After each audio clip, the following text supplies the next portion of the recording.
אז בואו נתחיל.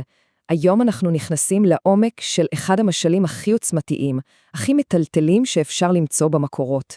זו אלגוריה עתיקה על בגידה, על חורבן, אבל בסוף גם על האפשרות, אולי המפתיעה, לגאולה.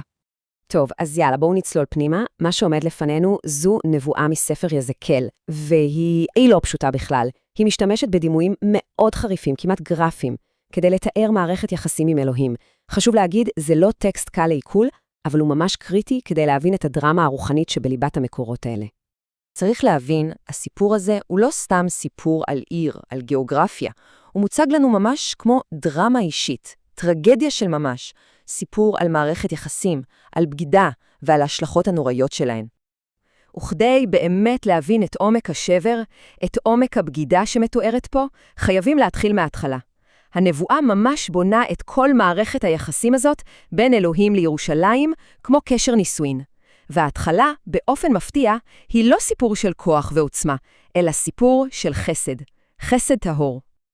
אז, איך הסיפור הזה מתפתח? בואו נראה. הנרטיב לא מתחיל באיזו תמונה מפוארת. ממש לא. הוא מתחיל בנקודת השפל הכי נמוכה שאפשר לדמיין. ירושלים מתוארת כתינוקת. תינוקת עזובה. התמונה שהנבואה מציירת פה היא פשוט קשה. ירושלים בראשיתה היא כלום. היא תינוקת נטושה, זרוקה בשדה. אפילו המוצא שלה, כנעני, אמורי וחיתי, כלומר זר. היא במצב של חוסר אונים מוחלט, והאקט הראשון של אלוהים כלפיה הוא של הצלה. הצלה ממוות ודי עם המילים המצמררות האלה, בדמייך חי. היא לא נבחרה כי הייתה מיוחדת, היא פשוט ניצלה. ופה אנחנו רואים את המהפך המדהים הזה, את השינוי הקיצוני. מאותה תינוקת עזובה, אלוהים מטפח אותה, מקשט אותה בבגדי פער, במשי, בזהב, ובסוף הוא ממליך אותה למלכה וקוראת את הברית. זה מסע מדהים, מכלום להכל, וכל כולו, חשוב להדגיש, הוא מתנת חסד. זה לא משהו שהיא הרוויחה. אבל כמו בכל טרגדיה גדולה, כאן בדיוק מגיע המפנה בעלילה.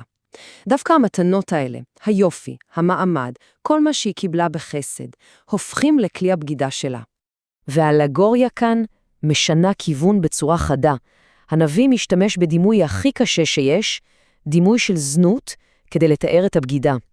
ירושלים, במקום להישאר נאמנה לברית, לוקחת את כל המתנות